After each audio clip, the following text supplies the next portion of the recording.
Vamos mudar um pouquinho de assunto de novo, falar um pouco de segurança pública.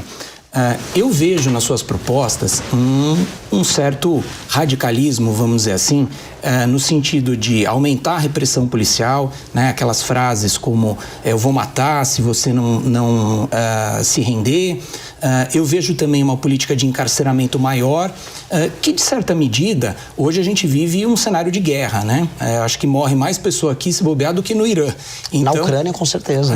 Então, a gente até entende esse radicalismo. Agora, para além disso, existe uma outra questão que é a preventiva, porque o Brasil não tem hoje um efetivo policial, principalmente pelos estados, para dar conta de toda essa criminalidade. E a gente sabe que a criminalidade graça, reina, ela germina quando o Estado não se faz presente. A gente vê várias operações ali no Rio de Janeiro com repressão dura, a polícia sai de lá, o crime volta em pouco tempo. Por quê? Porque não há ocupação ali dos espaços, né?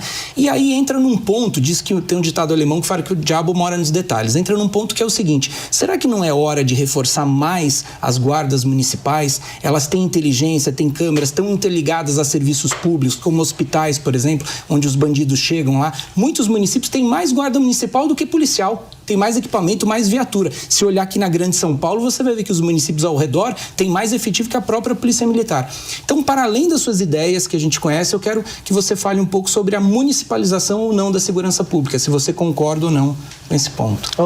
Primeiro eu vou chegar na premissa. Eu não acho que o meu discurso seja radical. Eu estou falando de implementar na parte, vamos dizer, de penas, né, em termos de direito penal e também na lei de execução penal, coisas que países calmos e tranquilos de primeiro mundo fazem. E também vou concordar com você que é uma guerra e nessa guerra a gente está perdendo. A municipalização, o uso das guardas civis, vamos falar o uso de câmeras e sistemas como a gente tem o Smart Sampa aqui em São Paulo. Eu visitei uma versão dele em Pouso Alegre, sensacional, ajudam demais.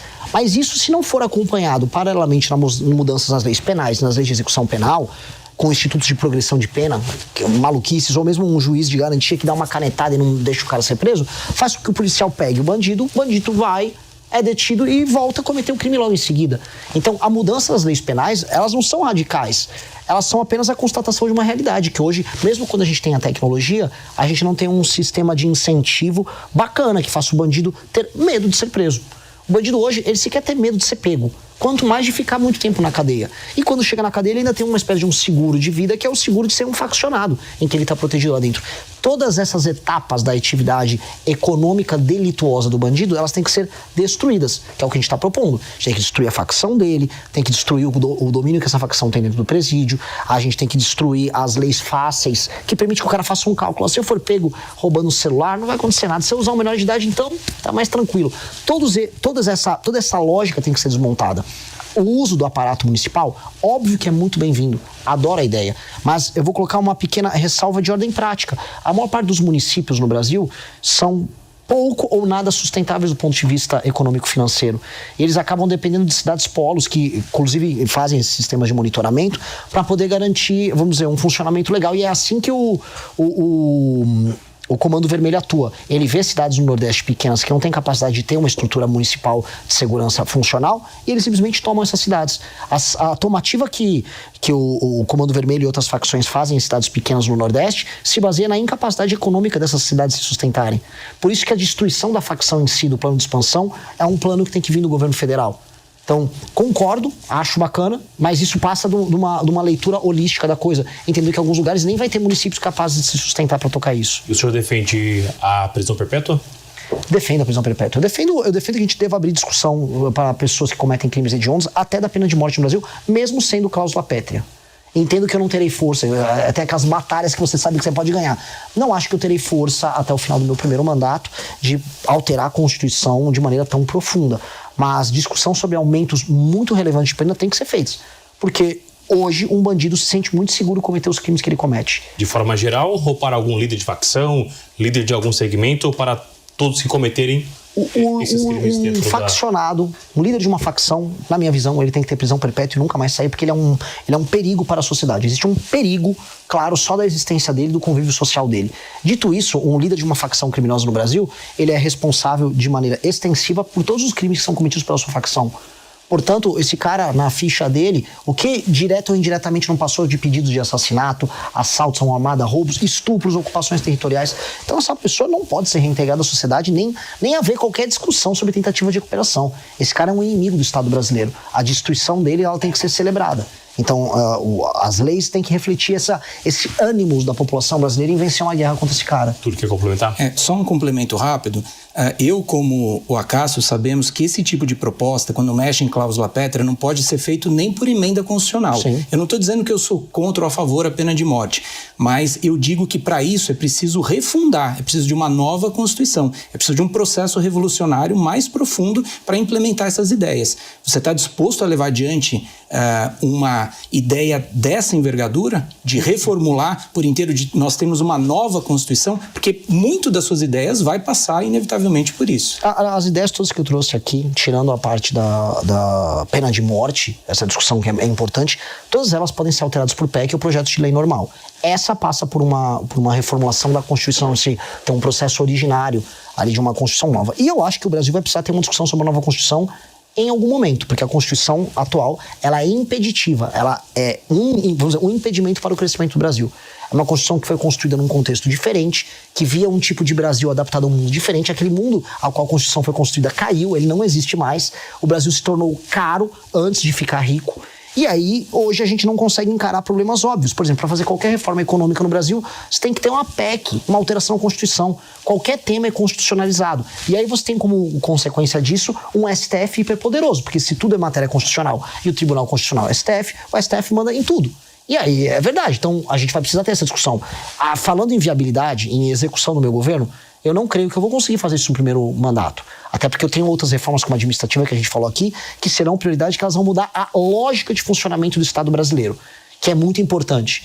Dito isso, um segundo mandato do Partido Missão, com certeza trataria essa discussão. Tem que botar essa discussão na mesa. A Constituição nossa hoje é um impeditivo para o nosso crescimento. André, por favor. Pré-candidato, mudando um pouquinho de assunto, voltando para a economia, o tema de empreendedorismo, o senhor citou que é empreendedor, né, empresário. Qual que é a agenda que o seu partido pretende mostrar para a população brasileira, para o empreendedor, para o trabalhador autônomo, para o entregador que o senhor citou em uma das suas falas? Hoje, quando você trabalha e produz, seja sendo um empreendedor, seja sendo um empreendedor individual, seja sendo um trabalhador, você é penalizado. O empreendedor é tratado como um bandido. A tributação é alta, a tributação é complicada, o dinheiro é caro, as regras são confusas. O empregado, ele tem a insegurança de saber se o emprego dele vai ou não vai existir. E o transporte que leva ele da casa até o trabalho é um transporte ruim. Ele também sabe que ele pode ser assaltado no meio do caminho. E a garantia de que o negócio que ele trabalha vai continuar existindo nos próximos anos é cada vez menor. Quando a gente coloca todas essas coisas na mesa, a gente vê que as pessoas que trabalham e produzem no Brasil estão inseguras, estão depressivas, estão, vamos dizer, com medo sobre o futuro. E esse medo, ele é percebido nas pesquisas. Pois bem, nós temos que ter uma agenda de competitividade que é uma agenda amiga de quem trabalha e produz. Então a agenda de competitividade, ela tem que facilitar contratações e demissões. Ela tem que vir acompanhada, vamos dizer, de uma agenda de investimentos em infraestrutura que reduza custos que vão de energia a combustível, a infraestrutura de transporte, leis que reduzam burocratização. O licenciamento ambiental que passou já é um avanço bem grande, que vai ajudar a abertura de novos negócios também. Quando a gente coloca isso na mesa, com uma reforma fiscal que diminui o custo do dinheiro, aí eu falo em abaixar os impostos e falo em dinheiro mais barato e um medo, vamos dizer, menor na hora de você investir em um negócio novo. Isso gera um ambiente mais amigável para essa pessoa. E isso gera efeitos, vamos dizer, do ponto de vista econômico e também na vida das pessoas muito grande. Então, essa é a agenda que eu quero colocar. Uma agenda que facilita a contratação, facilita a demissão, facilita abrir empresa, facilita fechar uma empresa. Quando o senhor fala de facilitar a contratação, o senhor pensa numa nova reforma trabalhista, de mudar um pouquinho o regime CLT? Eu considero o regime, veja só, o regime trabalhista brasileiro, que é o regime da CLT, ele é um regime ultrapassado. Não à toa, uma parte muito importante da população brasileira se tornou MEI, outra está na informalidade pura e simples e um pedaço está na CLT. As gerações mais novas já não querem nem o CLT. Elas querem essa flexibilização. E aí, quando a gente olha o mundo, os países que concorrem conosco, vou pegar do Vietnã, vou pegar a própria China, vou pegar a Índia, eles têm leis trabalhistas mais flexíveis do que as nossas. E o Brasil passou o bonde de a gente falar, quero me comparar com a França. Não, porque, meus amigos, a gente não se compara com a França, a gente está perdendo para o Vietnã, a gente está perdendo para Botsuana. Então vamos ver o que esses outros países estão fazendo para a gente poder competir com eles no mercado global. Então nós precisamos flexibilizar a nossa legislação, facilitar as contratações das pessoas, deixar os empreendedores mais seguros e as pessoas que querem trabalhar, elas têm capacidade de fazer sua jornada de trabalho, negociar o tempo de trabalho dela de uma maneira mais, vamos dizer, mais plena. Hoje, o que supostamente a garante vira um peso. Inclusive até porque fica menos salário no bolso da pessoa hoje com a CLT no fim do dia. Fala, meus queridos, aqui quem fala é o Alan do canal Inevitável Cortes, e no meu segundo mês postando cortes aqui no YouTube de figuras do Partido Missão e do MBL, eu faturei cerca de 25 mil reais ou um pouquinho mais de 4 mil dólares. E se você tem interesse em estar criando o seu próprio canal de cortes, eu preparei um treinamento 100% focado, mostrando o passo a passo para você estar conseguindo fazer seus cortes de figuras do Partido Missão e do MBL. Para acessar o treinamento é só clicar no primeiro link da descrição ou ler o QR Code que tá aparecendo aqui no meio da tela agora. O senhor defende uma reserva de Bitcoin também. Como isso seria? Se ele alcançasse ali uma redução de valor, chegasse em 60%, como já aconteceu, como ficaria a economia? Como seria essa aplicação? Olha, o Bitcoin, quando você pega a curva dele de aumento, por mais que ele passe por oscilações, ele é como se fosse uma senoide em tendência de subida.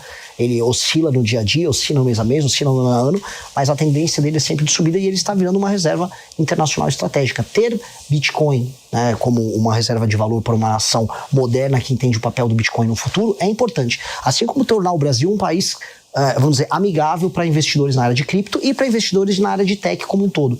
Eu acho que, vamos dizer, isso é um aceno muito importante para que o capital humano de alta qualidade que existe ao redor do mundo veja no Brasil um lugar amigável para ele construir empresas. Porque isso é uma das coisas que nós precisamos fazer. O Brasil tem um potencial num mundo cheio de nômades digitais, em que talentos vão ficar viajando de um país para o outro, em atrair essas pessoas para viver bem aqui e montar empresas de tecnologia.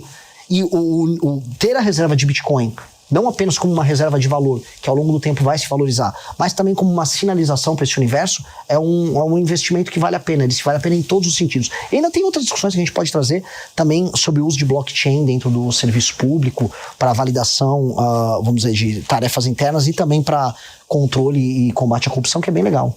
E a história da moeda sul-americana que eu vi nas obras do Partido Missão, ela ainda está de pé hoje? Ela se aplicaria hoje? Uma das ideias que a gente quer colocar é a ideia do real ser uma reserva de valor para transações dentro da América do Sul.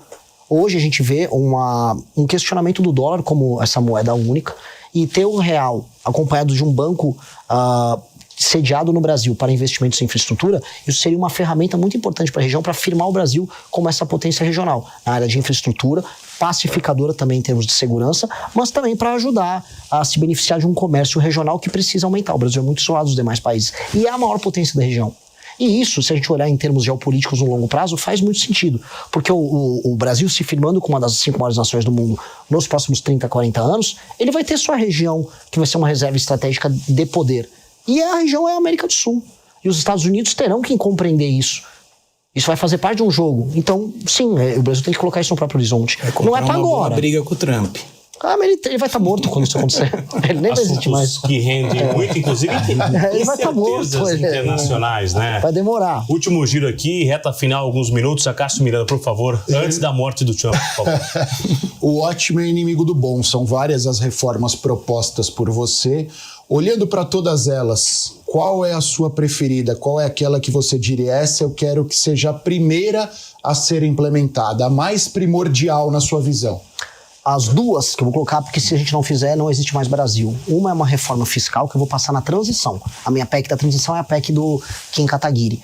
E a primeira, tão logo eu tome posse, é uma reforma nas leis penais, nas leis de execução penal e um enfrentamento muito claro ao crime organizado, com implementação do falado que a gente discutiu aqui, direito penal do inimigo. Essas são as duas coisas, porque uma resolve as contas públicas e alteram o clima de derrota que existe dentro da economia brasileira, e a outra devolve o território brasileiro e a liberdade de ir e vir para o brasileiro. Ou seja, eu volto a ter um país. Se eu passo essas duas coisas, eu volto a ter um país normal, coisa que a gente não tem. Depois de ter um país normal, todo o resto passa a ser, vamos colocar aqui, lucro, né? Que aí eu posso discutir a agenda de competitividade, como a gente falou, uma agenda voltada para o agro, investimento de infraestrutura, desfavelização, pegar as regiões mais pobres do Brasil e torná-las autossuficientes, uma reforma no Pacto Federativo, a reforma administrativa que a gente falou, mas essas duas primeiras é o básico. Se a gente não faz isso, a gente não tem país.